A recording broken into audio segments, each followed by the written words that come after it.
Hello people, Radhe Radhe. आज हम बात करने वाले हैं केमद्रुम दोष के बारे में। यह दोष बनता है चंद्रमा से। यदि चंद्रमा के आगे वाले भाव में और पीछे वाले भाव में कोई ग्रह न बैठा, मतलब वह दोनों भाव खाली हो, तो उसे केमद्रुम दोष बोला जाता है। अब सिर्फ इतना ही नहीं देखना होता है हमें, कई बार यह योग खंडित भी हो जाता है। अब हम इसको एक एग्जाम्पल की तरह समझते हैं। फॉर एग्जाम्पल, एक मेष लग्न की कुंडली है, उसमें चंद्रमा तीसरे भाव में बैठा है।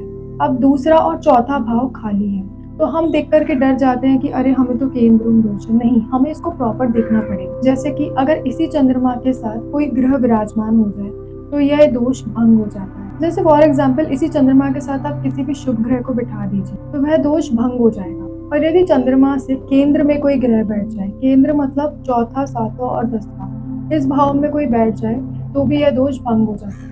अब इसको एग्जाम्पल की तरह समझते हैं। जैसे मैंने बताया कि चंद्रमा हमारे थर्ड हाउस में बैठा हुआ है, तो यदि चंद्रमा यानी तीसरे भाव से हम काउंट करना चालू करते हैं तो चौथा भाव कौन सा होता है? छठा स्थान। वहां पर मान लीजिए मंगल बैठा हुआ है, तो यह दोष भंग हो गया, क्योंकि चंद्रमा से चौथे भाव में कोई ग्रह आके बैठ गया। ऐसे ही सातवें भाव में अगर कोई भाव ग्रह आके बैठ जाता है या 10वें भाव में कोई ग्रह आके बैठ जाता है तो यह दोष भंग हो जाए। यदि यह दोष किसी की कुंडली में बनता है तो व्यक्ति का मन अशांत रहता है, व्यक्ति अकेला महसूस करता है, व्यक्ति का भाग्य साथ नहीं देता है और व्यक्ति बहुत ज्यादा ओवर इमोशनल हो जाता है।